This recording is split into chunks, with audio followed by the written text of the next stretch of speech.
시간에는 우리 요코하마 그리스도교회를 섬기시고 또 요코하마 한일 개신교 연구소장으로 계시는 우리 류아종 목사님께서 말씀 전해주시겠습니다. 말씀 전해주실 때 하나님 주신 특별한 은혜를 또 함께 나누시기 바랍니다.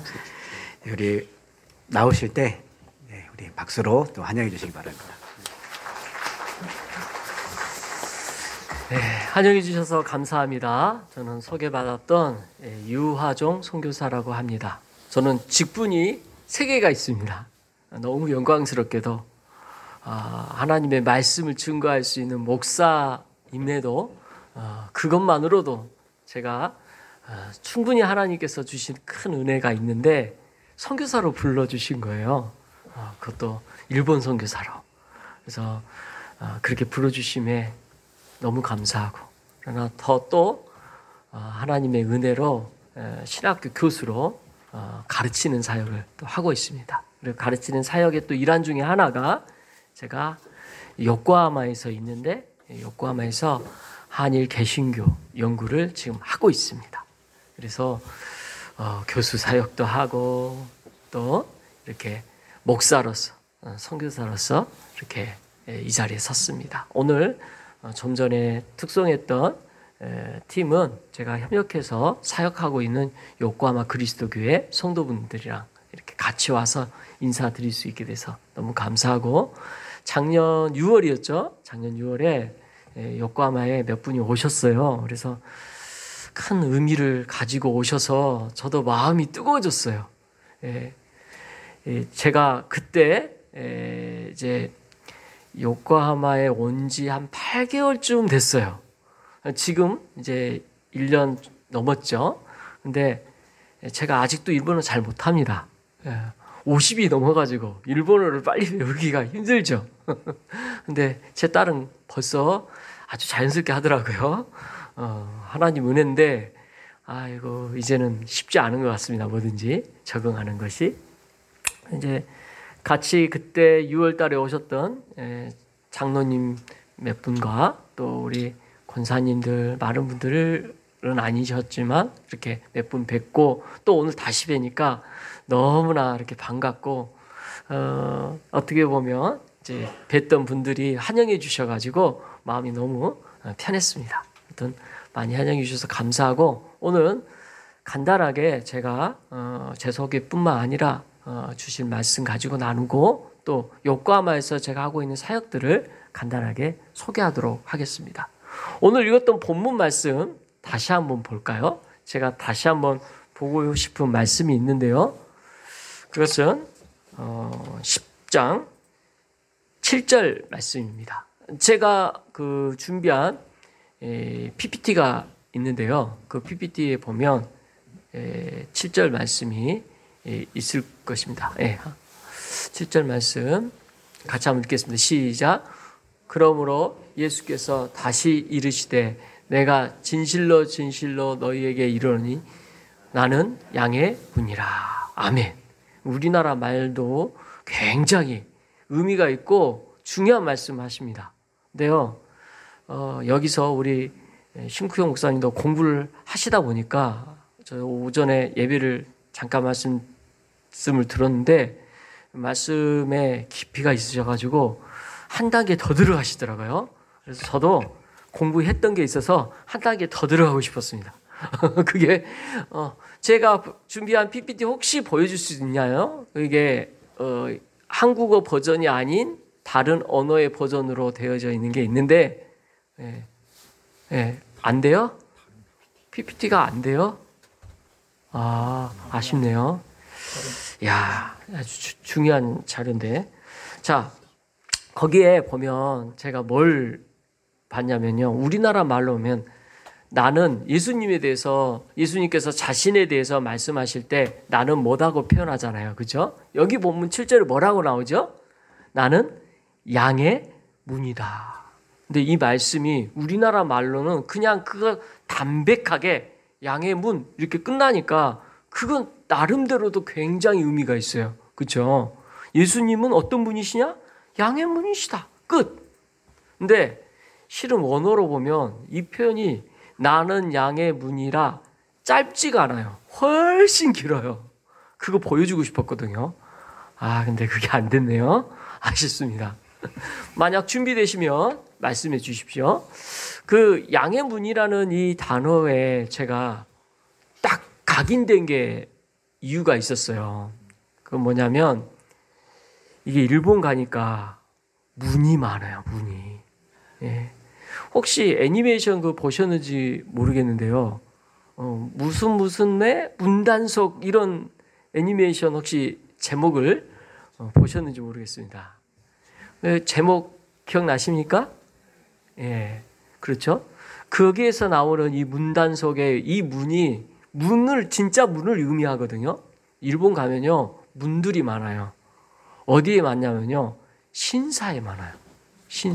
신사에 들어가는 문이 토리라고 해가지고 이렇게 빨리 영상이 보여줬으면 좋겠는데 제가 이렇게 말로 설명한 걸 딱 이제 들어보면 그런 효과가 있겠네요. 이렇게 문 모양으로 딱 만들어가지고 이 문 모양이 그 신사에 들어가는 입구에 다 있어요. 모든 신사에. 그래가지고 여기에 들어가기 전에 일본 사람들이 뭘 하냐면 탁탁 박수를 이렇게 치고 인사를 하고 들어가는 거예요. 그래서 저는 그게 무슨 행위냐 궁금해서 어떤 선교사님께 여쭤봤더니 여기에 이 토리가 신의 영역으로 들어가는 입구입니다.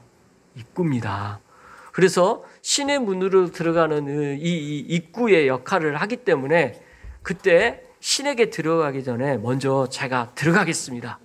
이렇게 말씀을 드리고 그리고 들어간다는 거예요. 그런 표현을 한다는 거예요. 그러니까 그것만 봐도 우리가 생각하는 어떤 종교적 색깔과는 너무 다르죠. 그래서 애니메이션으로 나왔던 그 애니메이션도 이런 문의 개념들을 가지고 온 거거든요. 그러니까 참 일본만이 가지고 있는 독특한 문화가 신사라는 데서 나타납니다. 근데 우리는 신사참배 이 단어만 들어도 치가 떨리는 표현이잖아요. 그렇죠? 신사참배라고 했을 때 그 신사참배가 우리는 일제의 아픔을 생각을 하고 고통을 생각하고 이것 때문에 우리가 그리스도인들이 얼마나 많이 핍박받았고 순교하셨는지 생각만 해도 고통스러운 단어잖아요. 그런데 자 이제 화면 보여주신다고 준비가 됐다고 하니까 한번 보여주십시오. 처음부터 보여주시면 제가 설명하면서 말씀드리겠습니다. 신사에 이제 들어가는 문이 나올 거고요. 말씀 9절 같이 보도록 하겠습니다. 자, 이 문 엄청 크죠. 자, 이게 그 앞 페이지로 넘어가 보면 제가 세 가지 사진을 했는데 저기가 동조궁이라고 동조궁이라는 곳에서 제가 직접 찍은 사진이에요. 근데 일본을 대표하는 신사 중에 하나입니다. 그리고 동조궁 몇 군데가 있는데 저는 그 중에 한 군데를 가서 했는데 거기 가면요 우리가 아는 익숙한 것들도 많아요. 원숭이가 있는데 눈을 가리고 있고 귀를 막고 있고 입을 막고 있는 게 있어요. 그런데 이게 우리나라 시집살이 할 때 저는 그게 딱 떠오르더라고요. 근데 일본은 종교적인 의미로서 그걸 이용하고 있더라고요. 그리고 저기는 종교적인 의미로서 만들어진 장소고 우리가 아는 아주 유명한 분이 저기에 묻혀서 저 지역을 지키는 수호신 역할을 한다라는 의미로 저기를 세우는 거예요.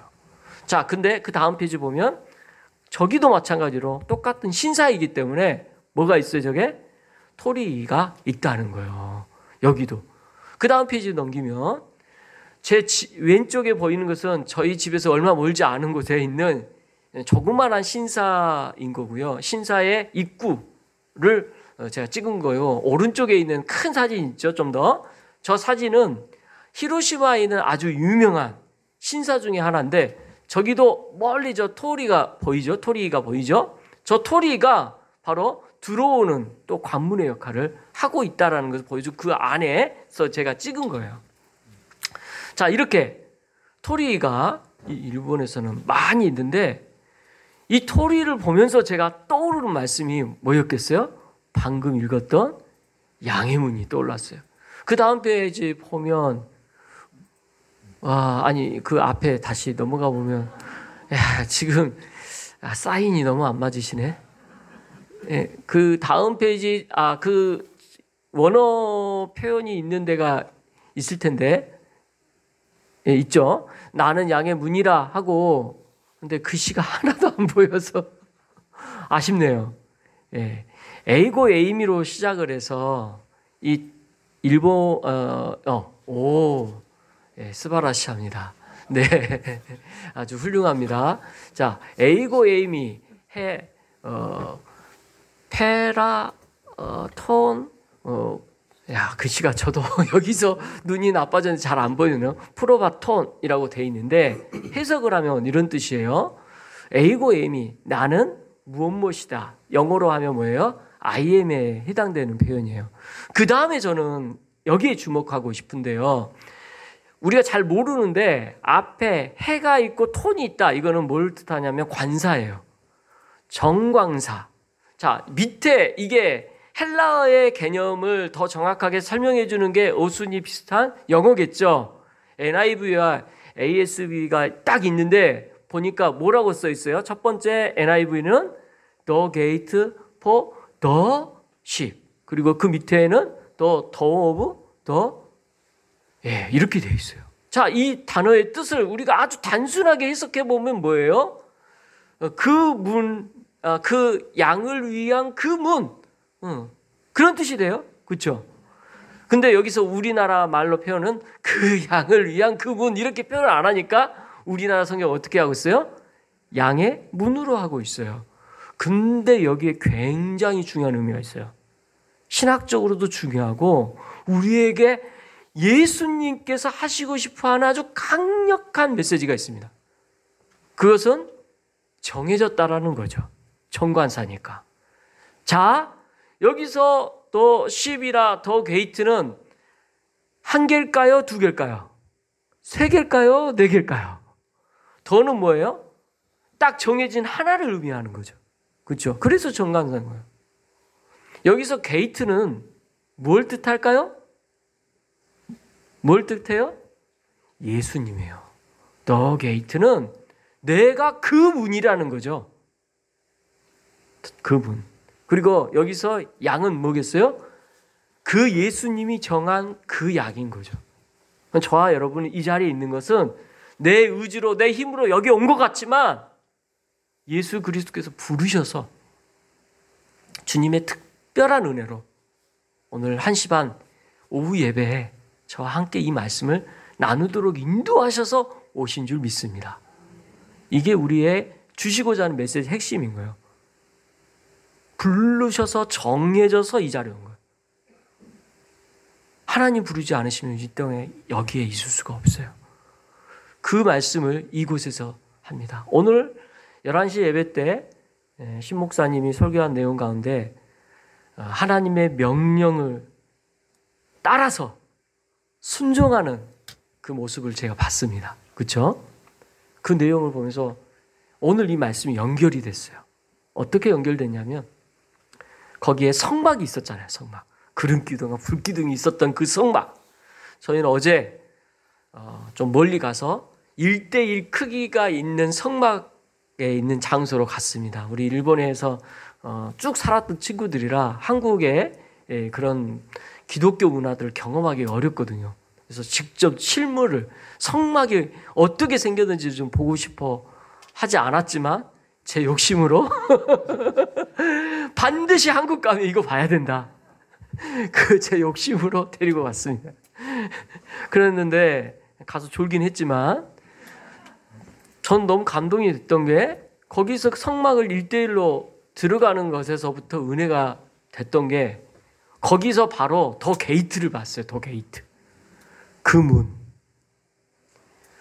여러분 성막으로 들어가는 문이 몇 개인 줄 아세요? 자, 질문 여기서 합니다. 성막의 문이 몇 개일까요? 1번 4개, 2번 3개, 3번 1개, 4번 잘 모르겠다, 5번 귀찮다. 난 대답 안 할 거다.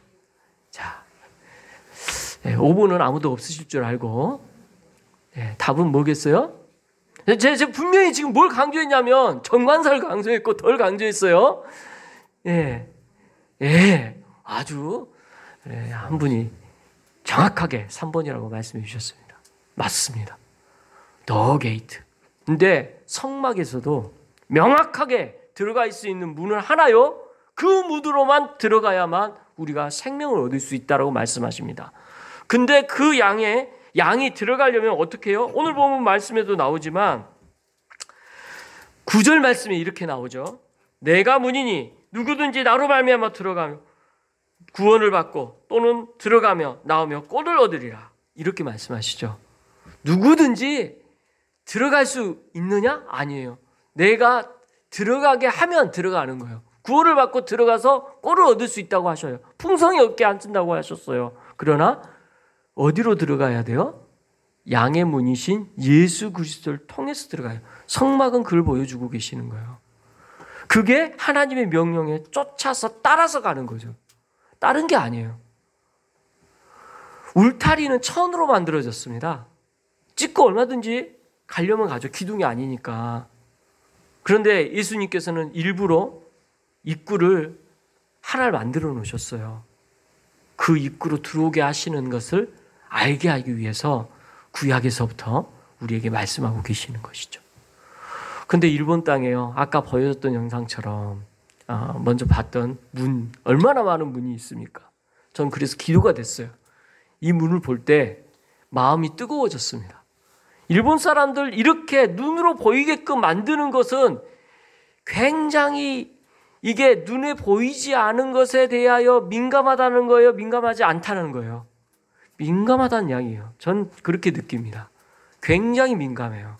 신의 영역을 생각하고. 그리고 아까 이 다음 페이지 보면 이 젓가락 위치를 보여주려고 제가 일부러 저렇게 했습니다. 여러분, 젓가락, 우리나라하고 가장 큰 차이점이 하나가 젓가락 놓는 위치. 그렇죠? 우리는 익숙하지 않은 저 위치. 근데 저 위치가 뭘 뜻하신지 아십니까? 마치 우리가 봤던 문과 같아요. 저게 경계인 거예요. 뭐가 뭐가의 경계냐? 음식과 나 사이의 경계인데 저 음식을 어떻게 보냐면 그냥 내가 노력해서 우리 어머니가 열심히 요리해서 딱 만들어서 잘 먹겠습니다 하는 개념의 요리가 아니고, 저 요리가 어떻게 왔냐? 어디서부터 시작을 하냐면 햇빛을 받아서 곡식이 자라서 어떤 신적 존재가 도움을 줘가지고 자라게 하고 어떤 농부의 수고를 위해서 그것이 쌀이 되기 위해서 과정을 겪어서 누군가의 수고에 운반돼서 내 앞에 온 거지. 이게 그냥 온 게 아니라는 거죠. 모든 음식들이. 그렇죠? 거기까지 생각하는 거예요. 그래서 그냥 일본어로 잘 먹겠습니다, 이타다키마스가 같은 의미가 아닌 거죠. 분명한 차이가 있어요. 이들은 어머니에게 잘 먹겠습니다라고 이야기를 한 게 아니라 이런 음식이 내 앞에 놓일 수 있도록 여기까지 인도하는 모든 것에 대한 감사의 표현이에요. 개념이 달라요. 보세요. 벌써 여기서부터 의식하는 어떤 눈에 보이지 않은 것에 대한 생각이 있는 거예요. 그죠? 일본 사람들은 이게 신사로 나타납니다. 우리에겐 너무 뼈 아프고 가슴 아프고 마음 아픈 단어지만 저는 여기에 답이 있다고 믿습니다. 어떻게 해요? 이 문이 예수 그리스도로 들어가는 참된 유일한 문이 되길 기도합니다. 일본 땅에 있는 모든 어마어마하게 많은 신사들이 예수 그리스도를 믿는 믿음의 문으로 되기를 기대해 주십시오. 그걸 놓고 기도하기 위하고 말씀을 나누기 위해서 오늘 이 말씀을 봤습니다. 그러나 이게 그냥 신사의 문이라면 어떻게 될까요? 10절 말씀처럼 도둑이 오는 것은 도둑질하고 죽이고 멸망시키는 것뿐이요 내가 온 것은 양으로 생명을 얻고 더 풍성히 얻게 하려는 것이라 하는 이 약속의 말씀처럼 도둑이 오는 것은 도둑질하고 죽이고 멸망시키는 것밖에 없는 거죠. 그대로 일본 사람들은 그 신사를 그대로 본다면 이 결정된 말씀대로 죽을 수밖에 없는 영혼이라는 거죠. 그래서 예수 그리스도를 온전히 전하는 이 일에 여러분들이 같이 기도해 주시고, 일본에 많은 아픔과 상처가 있지만 그러나 원수를 사랑하는 그 사랑의 심령을 우리가 가질 수 있도록, 그래서 주님의 말씀에 순종해서 그걸 넘어설 때 비로소 우리가 더 큰 주님의 사랑으로 품는 선교 한국이 될 줄 믿습니다. 네, 그런 과정을 오늘 말씀을 통해 제가 먼저 나누고자 했습니다. 이런 비전을 가지고 제가 요코하마를 갔거든요. 근데 요코하마에서 발견된 게 문이라는 이 개념으로 또 하나 발견한 게 있는 거예요. 그게 바로 요코하마가 이 선교의 무대 역할을 했던 거예요. 관문 역할. 그냥 단순하게 요코하마가 선교의 관문이다 이렇게 말하기 위해서는 제가 그냥 대충 이야기한 게 아니고 연구해서 말씀드린 겁니다. 왜냐하면 1859년도에요. 개신교가 첫 발을 들인 장소가 어딜까요? 야, 이 정도 제가 말씀을 전제에 딱 깔아주고 질문하면 어디겠어요? 제가 일본 땅, 뭐 동경, 뭐 다른 데 이야기 안 했어요. 딱 하나 이야기했거든요. 어딜까요? 요코하마에 역시 뛰어나십니다. 아주 뛰어나셔요. 요코하마.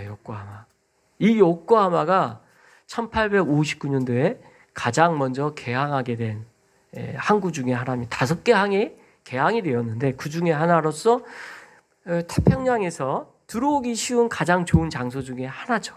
그래서 여기로 선교사님들이 들어오게 된 시작점입니다. 첫 번째로 들어오신 분이 저분이세요. 정말 글씨가 안 보여. 보면서 해야 되는데 보여지지가 않네요. 보이네요. 읽읍시다. 예, 윌리엄스라는 이분이 제일 먼저 1859년 7월에 먼저 들어오셔요. 이분은 성공의 분이에요. 그래서 장로교 선교사님 아닌데 드디어 3개월 후 1859년 10월에 자, 역시 글씨가 안 보이네. 일단 사진 먼저 보여주세요. 저분 이름을 기억하십시오. 햇번이라는 이름을 기억하십시오. 누구라고요? 네, 햇번. 이분이 1859년 북장로의 의료 선교사로 1호 우리 선교사로 요코하마 땅에 밟았습니다. 너무나 중요하신 분이에요. 이분 때문에 너무나 이분이 눈에 보이지 않지만 연계된 일들이 많아요.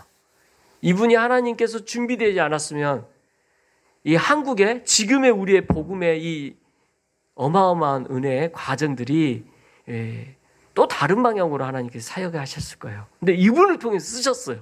하나님께서 어떤 걸 쓰셨냐 이따가 말씀드리는데 그 옆에 1859년 10월에 입국했다고 써 있고 그 밑에 그때 막 들어왔을 때는 복음을 전할 수가 없었어요. 그래서 복음을 전할 수 없어서 어떤 사역을 하셨냐면요. 무료 진료소, 의료 사역사였기 때문에 6개월간 했는데 너무나 인기가 많은 거예요. 이제 선진 문물이 들어와가지고 의료를 보니까 별의별 일본인들이 다 와서 치료를 받게 됐답니다. 그래서 이 소문이 너무 많이 나가지고 업무 시간이 끝났는데도 불구하고 줄이 길어가지고 했다는 이제 글들이 나오는데 여기에 어떤 위협을 느꼈는지 당시에 이제 막부 세력들이 못하게 돼요. 그래서 결국 의료 사역도 못하게 되고 복음도 못하게 되고 할 게 없게 된 거죠. 그래서 이분이 그 다음에 이때 당시 선교사님이 가장 중요한 첫 번째 들어가서 해야 될 선교 사역이 뭐였냐? 그게 뭘까요? 상식적으로 뭘까요? 예, 성경을 번역하는 거, 자국어로. 이게 이때 당시에 선교사들이 가지고 있는 가장 큰 상금이었어요. 너무나 축복된 일이고 본인이 할 첫 번째 일이었는데 그래서 이분은 일본어로 성경 번역을 하기 위한 준비를 하는데 어디서부터 했냐? 그 밑에 햇번식 로마자 이렇게 써 있죠. 이게 뭐냐면 영어하고 일본어를 맞춰가지고 이게 어떤 식으로 읽은지 읽는 발음을 알 수 있도록 그 철자법부터 만들어 가지고 뭘 만드냐? 그 밑에 보면 일령 사전을 만든다는 거 제가 기록을 했어요. 사전을 만들어. 그래서 이 햇본이라는 인물은 일본 내에서 일반 일본 사회 안에서도 존경받는 분이고 요코하마의 이분에 대한 기념비가 그의 자택 터전에 2군데나 있어요. 이분이 이사한 2곳에서 살았는데 2곳 다 있습니다. 저번에 가보신 분들 기억나시죠? 예, 다 기억나실 줄 알고 거기를 가보셨어요. 그 다음에 이분이 또 하나 중요한 사역을 이어서 하신 게 그래서 성경을 번역하는 중요한 사역을 마무리까지 하셨고 성경을 하면서 이분이 우리에게 주신 또 크고 놀라운 은혜가 요코하마의 인쇄소를 만들었어요. 인쇄소. 근데 이게 감춰진 비밀이 많은데 이 요코하마 인쇄소가 만들어지기 전에는 이 햇본 이분이 이제 햇본식 로마자로 해서 영어와 일본어로 해는 사전을 만들었는데 출간을 하려고 하다 보니까 인쇄소가 아직 일본에 준비가 안 된 거예요. 그래서 본래 이분이 북장로의 선교사로서 중국에 파송되었던 분이어서 거기에서 인쇄를 해서 일본에 배포를 하게 됩니다. 그래서 얼마나 불편했겠어요. 중국에서 그걸 하니까. 그래서 이분의 중국에서 번역 그때 당시 출간된 책을 찾아보니까 서문에 이렇게 써 있어요.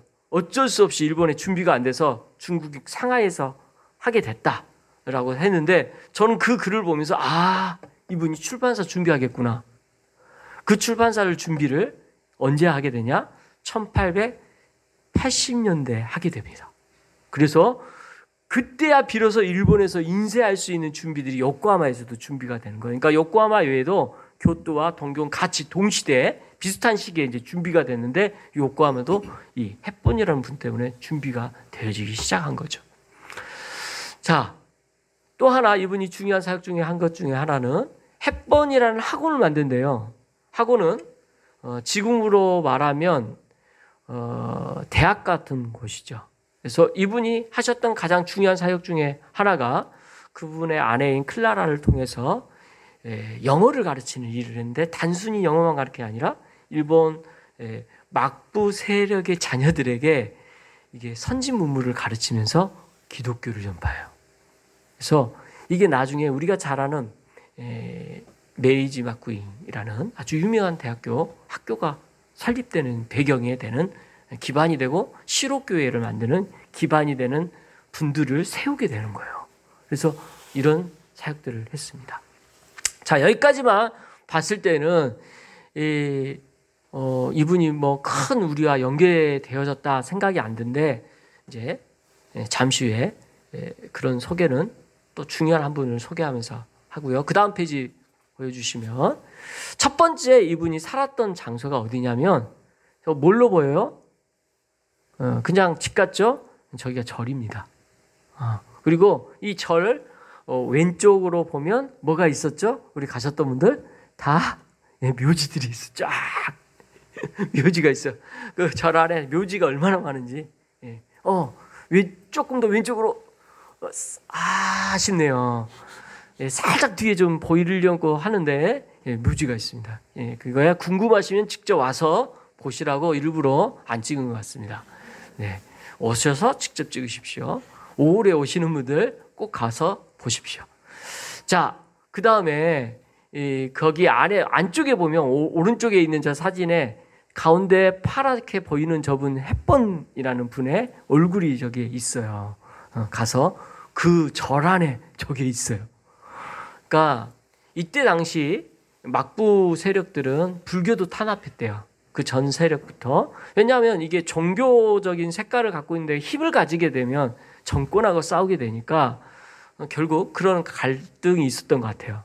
그러다 보니까 불교도 굉장히 어려움에 처해져 있는 상황 가운데 일본 사람들에게 가장 직접적인 영향을 주지 않고 머무를 수 있는 선교사님 집이 어딜까 했을 때 불교가 된 거죠. 그래서 저기서 몇 년간 사시다가 2군데가 있습니다. 성불사와 종흥사라는 곳에서 몇 년간 사시다가 나중에 이제 외국인들이 따로 살 수 있도록 하는 것을 요코하마 34번지라는 곳으로 옮기게 되죠. 그래서 다음 페이지 넘겨보면 이제 햇번 이분이 만들었던 그 철자하고 거기에 메이징 가쿠인 거기 학원대학교에 있는 도서관에 있는 것을 제가 사진으로 했고, 그 다음 페이지 저기가 이제 시로 교회라고요. 햇번 이분의 본래 다니던 교회 이름이 시로 교회였어요. 여러분, 시로 우리나라 성경으로는 실로로 되어 있습니다. 그러면 실로 단어가 어디서 나온지 아세요? 여호수아에서 나와요. 여호수아서에 아주 핵심적으로 나오는데 그 전에도 여러 번 나와요. 중요한 거점 지역이거든요. 근데 여호수아서 때 아주 확 눈에 들어오게 나오는데, 이 실로라는 지역이 지역적 이름도 있지만 뜻도 있어요. 무슨 뜻인지 아세요? 실로가 메시아라는 의미를 갖고 있어요. 메시아. 몰랐죠? 이 메시아라는 의미를 갖고 있는 말씀이 유다에게 마지막 야곱이 예언하는 말씀에 나와요.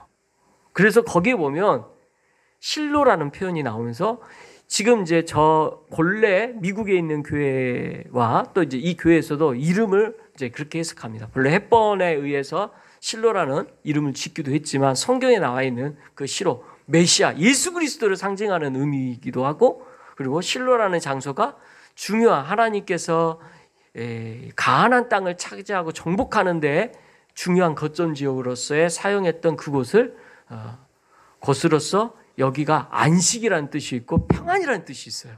그래서 우리는 예수 그리스도를 통해 참된 평화와 안식을 얻는 것을 이 교회는 상징하고 그 이름을 지금도 쓰고 있어요. 그래서 요코하마 시로교회라고 합니다.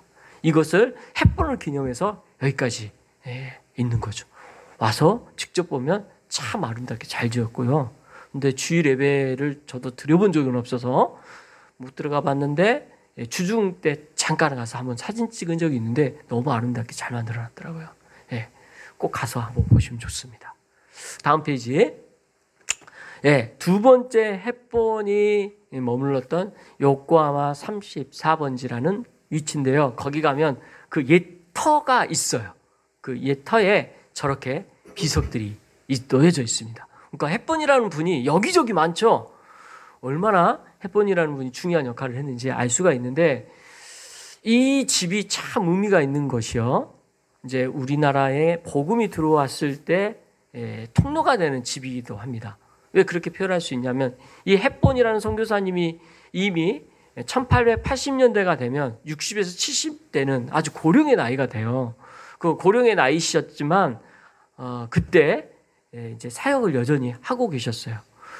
그런데 이때 이 북장로의 소속으로 파송됐던 분이 이 햇번이라는 분의 집에서 머물고 자게 됩니다. 그리고 저승으로 들어오신 분이 있어요. 누군지는 뒤에 나옵니다. 다음 페이지. 자, 여기죠. 제일 위에 뭐라고 써 있어요? 요코하마 39번지와 언더우드 이렇게 써 있죠. 바로 그것은 언더우드라는 선교사가, 여기서 제가 그 밑에 글씨가 많이 깨졌는데 언더우드 선교사님이 머물면서 편지를 썼던 그 햇번 선교사님에서 머물면서 여기서 머문다는 내용을 쓴 내용들이 있습니다. 그런 내용이고, 그 다음 페이지. 그 다음에 이제 이분은 바라라는 선교사님이신데요. 또 하나의 요코하마의 중요한 교회가 있는데 그것은 요코하마 카이칸 교회라고 합니다. 이 카이칸이라는 것은 해안이라는 뜻이에요. 그래서 실제 카이칸 교회는 요코하마 해안 끝단에 세워진 교회였어요. 근데 이 교회의 이름을 이제 이 바라라는 선교사님을 통해서 지어지게 됐고, 이곳에 그런 기념비적인 것들이 있습니다. 이 또한 오시면 볼 수 있겠죠. 그래서 이곳에 대한 많은 내용들이 또 있는데, 이제 이것만 하면 우리 재미없잖아요. 근데 일본 뭐 이거 알아서 뭐해? 근데 이제 우리나라 관련된 분이 아주 중요한 분이 있어요.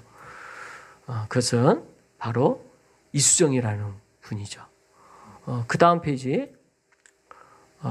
요코하마 그리고 한국 개신교회 가문 이렇게 돼 있는데 그 밑에 글씨 보입니까? 예, 같이 한번 읽어보겠습니다. 시작. 예, 조선의 복음 전파 가문이 된 요코하마. 요코하마가 문이다 했는데 일본에게서의 가문 역할은 알겠는데 그럼 조선은 어떻게 연계되냐? 일부러 설명 안 했어요. 궁금하시라고. 자, 그 다음 페이지. 예, 이름 딱 나오죠? 누구죠? 예, 제가 어떤 분이 저한테 이렇게 물으셨어요. 이수정 여자시죠? 예, 여자입니까? 예, 사진 보니까 남자인 걸 제가 말을 안 해도 알겠죠? 예, 일부러 예, 이수정 이분 사진을 가지고 왔습니다. 그 옆에 사진을 보면 이수정 이분이 세례를 받고 일주일이 지난 다음에 목사님들 집회하는 곳에서 간증을 하게 돼요. 그리고 기념사진으로 찍은 것이 그 옆에 사진입니다. 저 옆에 너무나 지금도 일본에서 중요하고 유명하신 분들의 선조거나 본인이거나 하는 이름들이 지금 저기 적어놨어요. 근데 저도 잘 일본을 몰라서 잘 읽지 못합니다, 아직. 그래서 저도 그거 공부해서 확인해야 되는데 아직 거기까지 마음이 안 가서 일단 이수정 중심으로 살펴보고 있습니다. 근데 보세요. 우리가 잘 아는 이수정 이분 중심으로 굉장히 중요한 분들이 모여 있고요. 지금 복장이 어떤 복장이에요? 한복이죠. 예, 우리가 딱 봐도 잘 아는 한복. 여러분 얼마나 눈에 띄었겠어요. 1800년대에 저 복장으로 요코함을 돌아다니신 거예요. 그리고 정확하게 1882년도부터 1886년도까지 요코하마에서 사역하시고 조선에 들어오자마자 이름이 사라집니다. 물론 저는 이제 철저히 순교했다고 믿습니다만 어떤 학자님들은 이제 거기에 대한 다른 의견들이 있었는데 최종적으로 볼 때 학문적으로 볼 때 순교하신 것 같아요. 그런데 이수정 이분이 이런 목회자의 간증의 자리에서 어떤 내용을 간증을 했는지 제가 너무 궁금한 거예요. 그래서 찾아봤죠. 찾아서 여기서 이야기하면 다 좋으실 것 같아요. 그래서 이야기 안 할 겁니다. 근데 따로 이야기할 거예요. 3월 6일 날 우리 신구영 목사님이 먼저 발제하시고 이어서 제가 발제할 건데 그때 제가 이 간증했던 내용을 연구를 했어요. 우리 신구영 목사님도 저도 조직신학자거든요. 조직적으로 파헤쳐왔습니다. 그랬더니 내용이 너무 신기하게 우리가 믿는 예수 그리스도와 동일한 예수님을 표현하고 있고 고백하고 있어요. 너무나 감격스러워요. 유일하신 하나님에 대한 강조가 너무 분명하고 우리가 믿는 명확한 신앙 고백을 똑같이 하고 있어요. 그래서 그게 너무 감격스러워서 나만 혼자 알기가 너무 아까워서 신 목사님께 우리 이거 해야 된다 했더니 반응을 해주셔가지고 일본에서 먼저 한번 발표하고 또 부린교에서 3월 6일 날 발표하게 됐습니다. 그때 기억해 주시고 기도해 주시고 오후 2시에 하시니까 혹시 시간 되신 분들은 같이 함께 해주셔도 좋을 것 같습니다. 아무튼 이날 간증 집회 때 했던 내용이 너무나 일본 분들이 충격을 받아가지고 그때 당시 기독교 신문에 다 기재가 된 거예요. 얼마나 지금으로 말하면 센세이션하고 충격적이었으면 그랬겠어요. 그래서 대수특필이 된 거예요. 모든 신문들의 그런 내용들이 담길 정도로 그때 있었던 이 사건으로서 기록이 될 만한 중요한 사건이었는데 너무나 안타까운 것은 이 간증문에 대해서 정확하게 신학적인 연구를 한 사람이 제가 최초라는 사실. 기분 좋은 게 아니라 너무 마음이 아파요. 이분이 언제 이걸 쓰셨냐? 1883년도예요. 그러면 지금으로부터 140년이 넘은 시간이 흐른 동안 누구도 안 거들떠 본 거죠. 정확하게 조신학을 하신 분들이 안 봤죠. 역사 신학자님들은 보셨어요. 근데 신학적으로 이분이 어떤 우리와 신학의 색깔을 갖고 있는가를 검증하는 것은 없었는데 그런 계기가 됐습니다. 근데 이분이 한 가지 본인이 명확하게 설명한 것 중에 하나가 조부께서 천주교 신자였다가 너무 안타깝게도 순교하셨어요. 그리고 대원군 시대 때 엄청난 핍박을 받았어요. 그래서 그 가정에서 자랐던 분들은 예수님 믿고 외부의 종교를 믿는 게 두려운 세대였어요. 조부가 그랬으니까. 근데 이분 어떻게 해요? 당당하게 세례를 받으셨어요. 그것도 일본 땅에서. 엄청난 용기죠. 이분이요, 그 신앙 고백에 어떤 고백을 하냐면, 나 세례를 받지 않아도 예수님을 믿는 거 나 확신하는 사람입니다. 그럼 우리 구원받은 거잖아요. 아닙니까? 세례 받아야 구원받나요? 아니죠. 예수님을 나의 주 나의 하나님을 명확한 신앙 고백해야 예수님을 믿는 자녀로서의 우리 믿음의 확신을 고백하는 거죠. 그것이 우리가 믿음의 확신이라고 하는 거고 하나님의 명령에 따라서 행하는 첫 발걸음인 거죠. 우리가 그 신앙 고백을 이수정 이분에서부터 발견하게 돼요. 그리고 그럼에도 불구하고 나는 세례를 받았다.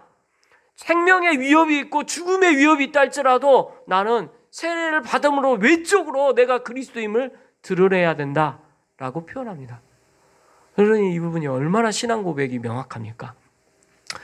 당시에 천주교의 관계자들도 알았었나 봐요. 그래서 천주교 신부님이 일본에 일부러 와서 이수정 이분에게 진짜 하나님을 믿는 것은 천주교니까 천주교 신자가 되라고 권면합니다. 이수정이 이렇게 아주 겸손하게 거부한 내용이 나와요. 저는 장로교 신자입니다. 이렇게 그래서 세례를 받고요. 그렇게 신앙 고백합니다. 너무 저는 여기에 마음이 뜨거워지더라고요. 이분이 그러면서 성경 번역하신 거예요. 생명을 걸고 성경 번역하셨습니다. 두 가지 버전을 하셔요. 그 다음 페이지 보면 이분이 했던 그 다음 페이지 보세요.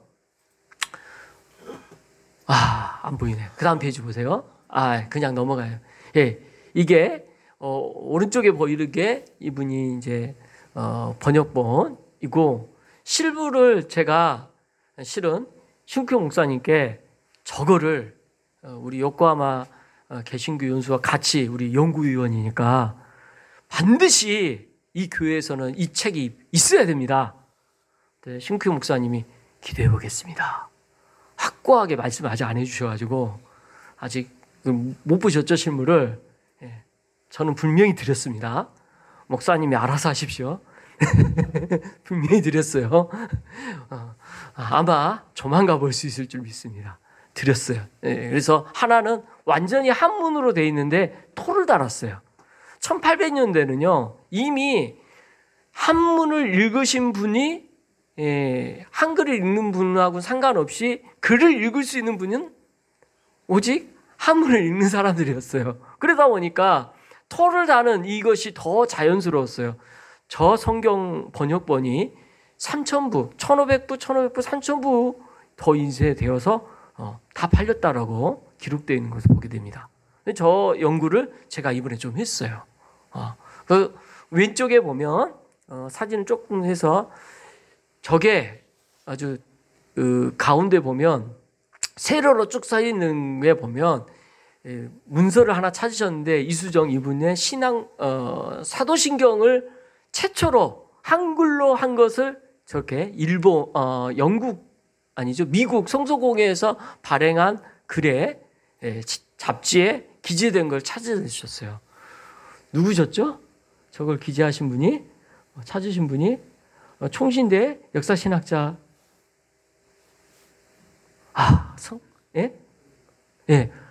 박용규 교수님이 저작업을 하셨어요.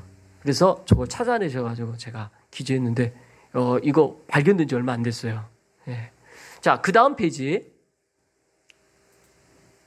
예, 이게 토를 단 5개 성경이고 요코하마에 오신 분들은 다 보셨죠? 아주 익숙하실 겁니다. 다음 페이지에 조금 글씨를 확대해서 보여주시면요. 이거는 오른쪽 걸 보여주십시오. 한글로 된 두 번째 번역본. 이 번역본을 제가 마가복음을 번역을 하셨는데 이게 이 글씨가 안 보여서 네. 뭐라고 돼 있죠? 예, 그 다음에 제1장 신의 자 예수스 그리스도스의 그 밑에 예. 여러분 마가복음 1장 1절 어떻게 시작하죠? 하나님의 아들 예수 그리스도의 복음의 시작이라.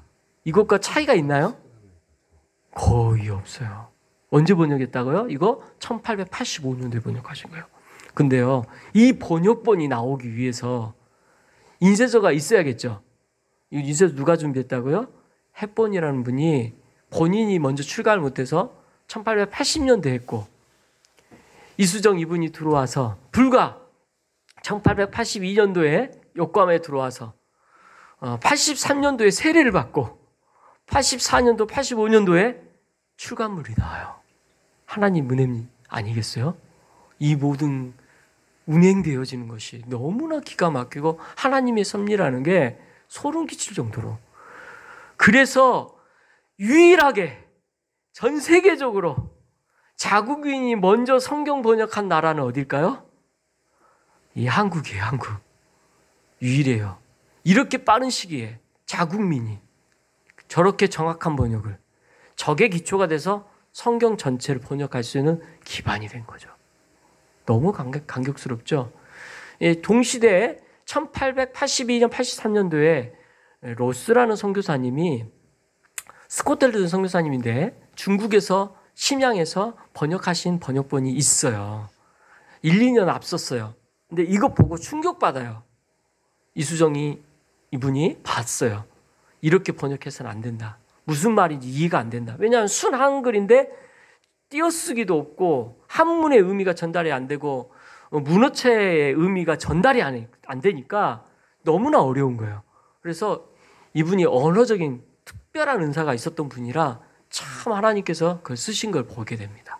자, 여기까지 하겠습니다. 벌써 28분인데 30분에 마무리 해달라고 해서 2분 전에 끝내려고 합니다. 더 궁금하시고 필요하신 분은 개인적으로 물어보시고 3월 6일 날 한 번 더 뵈도 너무나 저는 좋을 것 같습니다. 제 기도 마치겠습니다. 하나님 아버지, 짧은 시간이지만 제가